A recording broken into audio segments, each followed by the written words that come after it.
Hey, and welcome to the DadAdvice channel.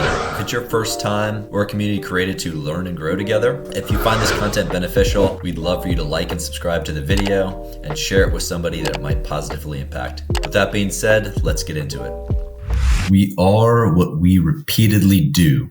Excellence, then, is not an act, but a habit.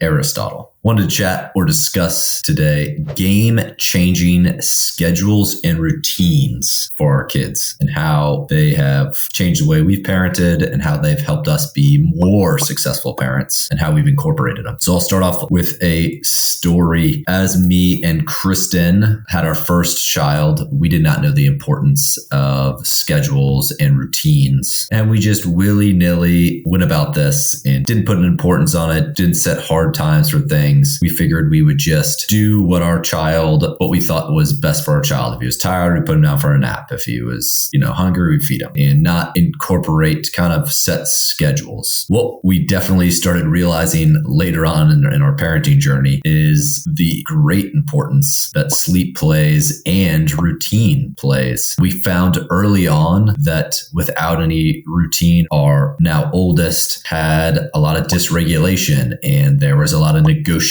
and power struggle over different things, whether it was negotiating nap times or bedtimes, negotiating how many stories he wants to do, negotiating that he's not tired. It just was this whole dysfunction, power struggle, an onslaught of questions. And when we look back now, today, and I think of coming from his perspective, when we're talking about the game of life, if he doesn't know what the rules are, or worse, the rules are always changing. We're switching bedtime, 30 minutes an hour. That's got to be super frustrating. And our kids have so much going on in their brains already because they are experiencing everything for the first time. I often go back and go, dang, I have a tough time. How can I expect that our kids are going to do this or have this easy? Parenting's hard enough because we have the work stresses and we have pressures to be the perfect parent and we want to love our kids the right way and we don't want to hinder them in any ways. But as we got onto our parenting journey, we agreed to schedule some hard stops. And this was kind of game changing for us. What I mean is by hard stops is just times that we do things and that the kids know that we do things. In essence, so bedtime would be 8 p.m. No ifs, ands, or buts. And what this ended up doing once we started incorporating a few of these hard stops in our life, it just was a world of difference. And we found that parenting became much easier for us. So it reduced those power struggles. It reduced the negotiating. It caused us way less stress. And often I found that I was hearing my son negotiating with my wife over bedtime and different stuff. And I was just like, oh my gosh. And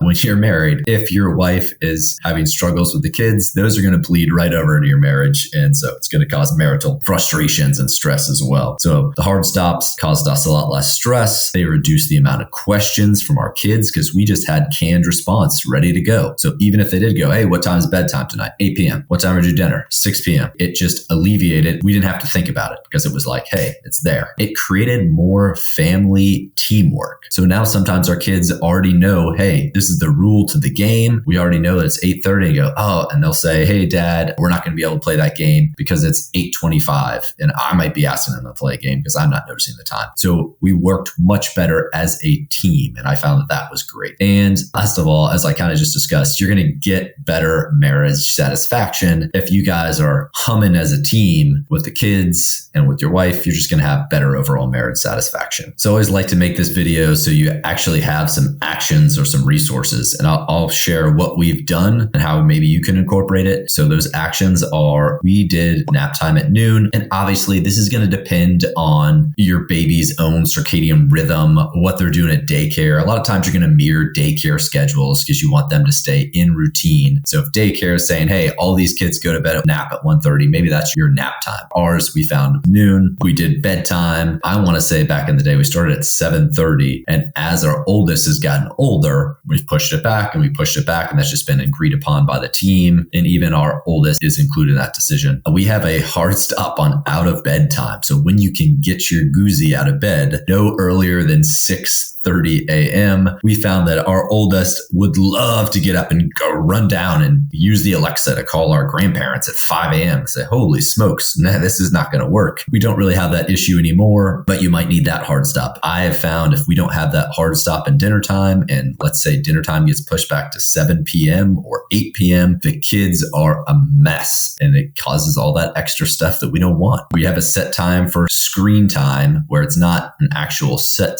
time, but on the weekends, we allow our oldest to have an hour of screen time that he has to monitor with a timer. And if he doesn't monitor with a timer, then he loses his screen time for the day. It doesn't matter how much he's watched. Lastly, I'm going to hit a few studies, because we always like to base our stuff around science. There was a correlation with parents' competence, child adjustment, and marital satisfaction. Studies found that routines can promote children's language acquisition, academic skills, social skills, and emotional bonds with their parents. The University of Albany psychologist Jennifer Malotros found that individuals who grew up with predictable daily routines are less likely to have time management or attention problems as adults. There was research that examined a number of daily routines, more than 8,500 children, and what they found is each ritual was linked to a 47% increase in the odds that children would have high so-called social emotional health, which indicates a good emotional and social skills, especially with all the mental health issues going on. We want to set our kids up for as much success as possible, whether it's ADHD that I know a lot of people talk about with their kids have ADHD, and just mental health, depression. It's huge. Hey, I probably didn't get all the actions for scheduling. If you guys have some things that I missed, I would love to learn from you guys as well, whether it's some schedules or routines that you do as a family that helps you be more successful. I by no means am the perfect parent, so I would love to learn from you guys. As always, like, subscribe to the video. Wishing you guys a world of success as parents. So love you guys. See ya.